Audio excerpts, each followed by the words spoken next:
Questions still abound regarding what really transpired at the Royal Garden Hotel in Kalou yesterday evening. Witness accounts have confirmed that gunshots were heard coming from the vicinity of the hotel, where DCP's candidate Kamau Ngotho was reportedly meeting party officials and campaign strategists. Now, on their part, the DCP party wanasema kwamba it is a state-sponsored intimidation.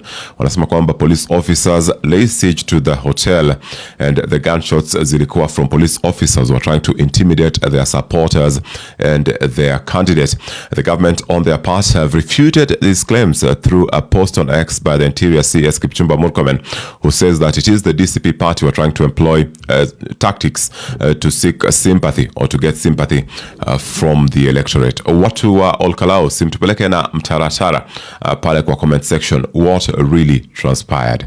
Majama, mimi ni bulanda. Kalou mambo ina chacha. Si mnajua uko Kalou MP huko Alimanyuria. So inafaa kufanya nini by election. So competition kubwa iko ni kati ya watu wa UDA na watu wa DCP. So saa hii hiyo area inasemekana ati wa just wa DCP wako kwa hotel value tukala kama nini Royal Garden Hotel mjamaa. Ati napo njese hiyo hotel mjamaa wamezingirwa na mafedi.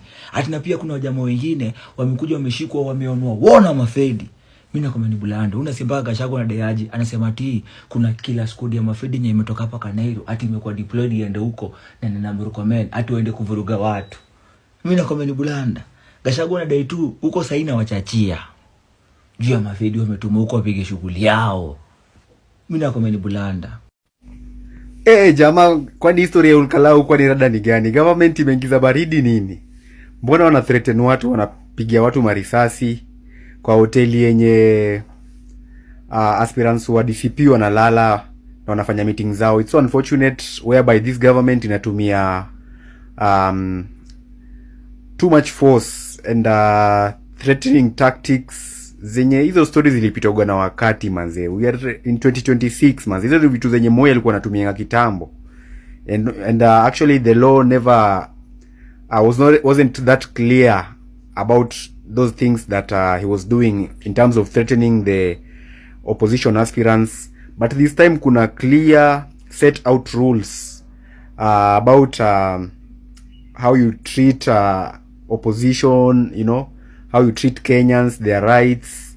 But hii government haitaki kusikia vitu kama hizo. You know, once imeshaingiza baridi, ina feel like the only thing they've remained with ni power. Hii ne monopoly of violence of which ina come from the police, na ndo wanaitumia vibaya. Na unfortunately I feel like they don't have brains, because this is the same thing that Uhuru used to do to Ruto wakati Ruto alikuwa anajaribu kuongelesha watu. Matiang'i time alikuwa anatuma watu wanavuruga Ruto kwa mikutano zake nini, na hivyo ndo unfortunately Ruto akapata sympathy vote, na hivyo ndo akapata kura. Sasa the same failed tactic ndo tena Ruto anaitumia, enye ili prove kwake kuwa si nzuri, cause ilimsaidia kapata after Uhuru na Matiang'i walitumia. Cause that time if you can remember, Uhuru was the president, Matiang'i was Interior CS, na yeye ndo alikuwa na push, yeye ndo alikuwa sana simamia vitu kama hizi za violence za kutumia state vibaya. So na tena wanaitumia against the Kalou DCP aspirant wa Kalou constituency. So na wamerest, wako pale kwa hoteli yao, wanapiga meeting zao, wanasikia maguns nje zinapigwa nini, you know, vitu zinachomwa hapo nje, you know, tear gas zinatupwa ndani ya conference hall, you know, yani ku threaten tu hawa jamaa wasifanye vitu zao, wasiplan vitu zao, which it's so unfortunate manze. Not knowing after they do that, right now media inapeperusha habari haraka sana, quick fast. Hata 2022 TikTok iko imeshika kama saizi, social media iko imeshika kama saizi, and still Uhuru lost after Ruto gaining sympathy vote, unfortunately. So saizi kuna media inapeperusha vitu haraka, watu wanapata news haraka before hata ifike kwa the big medias, the tradition medias. Watu wanajua kinafanyika na wana understand this is wrong, you know. So most definitely they won't vote for the UDA candidate. Hata mforce watu waje, you just do uza sera zako, zikubalike, zikataliwe, that's how the people have decided. You don't have to force people, you know, ati wasipokusikia sasa unaanza kuwapiga na tear gas, una shoot up in the air. Unfortunately wengine wanapatwa na those stray bullets, you know, mnapancha magari za aspirants na campaign vehicles zawa aspirants, mnazitoboa, mnatoa pressure kwa tires, as in you're just trying to mess up with their campaign, but not knowing even that is a better campaign than ile hata kufika kwa ground.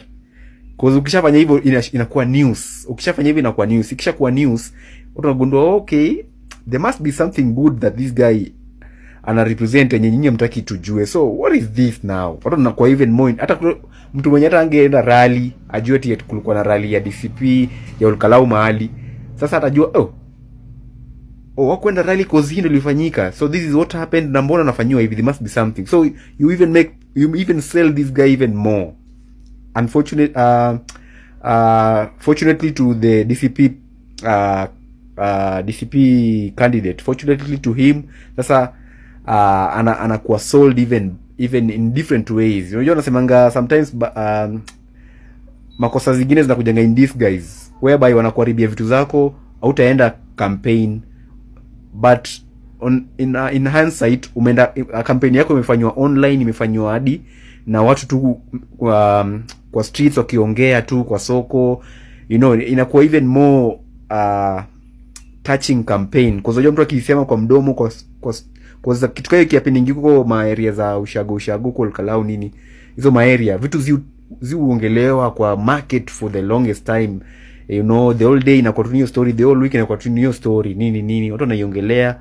Na right now huko Kalou saizi campaign imeshika mbaya sana, so unapata hiyo ndio kitu tu inaongolewa, na hiyo ni a very very good campaign strategy, which is quite unfortunate, whereby somebody has to lose property or destruction of property for such type of campaign to happen, but unfortunately ina happen. So hakuna kitu yenye huyo candidate wa DCP anaweza fanya, but inakuwa bado a win-win for the DCP candidate. So let's see itakuwa aje manze. Me personally I know that's a losing. As a president you should let people do their thing. Kama una lose, kama una win. Don't force people. Unaona? Ukiforce people unaenda hapo ukijaribia wewe mwenyewe. Unaona? Kwa sasa mtu kama alikuwa hata UDA anasema na mbona mnafanyia huyu mtu hivi? Kwa nini mbaya? What is it?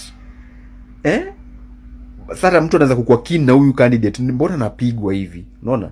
Na kwa hiyo kukua keen yake ndio anaanza kusikiza, anaanza kutia masikio hivyo.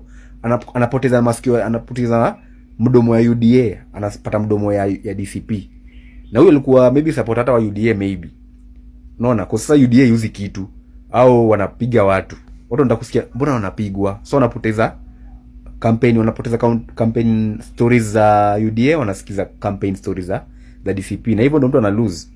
So it's unfortunate that anatumia strategy ya kutumia security and forcefully na vibaya towards opposition candidates or aspirants, you know.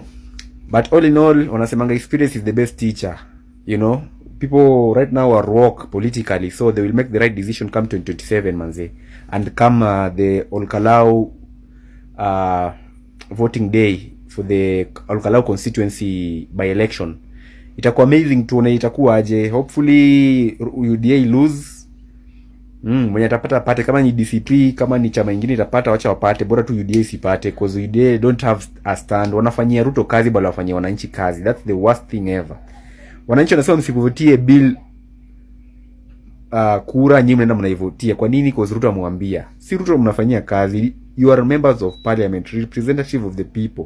When the people say don't vote yes, go and seek why. Ukishapata why, kuja mrectify. Kama ni finance bill, rectify the problems, then rudisha wa confirm, then mpige yes, simple.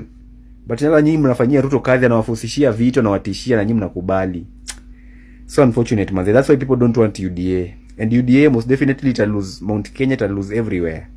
Wacha mambo bado. Siasa inaenda kuanza sasa. Manze, Jimmy Wanjigi ndo nila kutembelea nani? Gachagua hapo wa Munyoro. So siasa bado inaenda kuanza, msikuwe na wasiwasi. Kuna watu wanaenda tu kuvote just to have President Ruto as a one term, you know, and those people are so many, so msikuwe na wasiwasi. Yani nataka kuweka record for the record, yani, so that the future candidates know that usipofanyia Wakenya kazi utaenda one term. So this one term thing must come to a reality.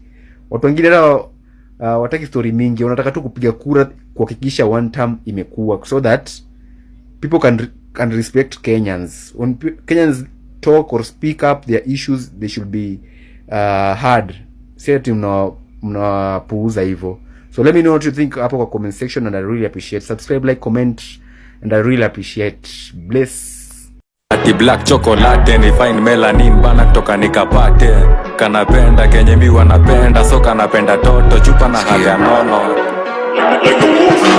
Madam na kudai, umedunga mini na unapenda mangwai. Una dance fit, unawacha nikismile. Ama niko high, you realize I'm nice. Kono moja mbele, gine yende rembe. Baila, yoni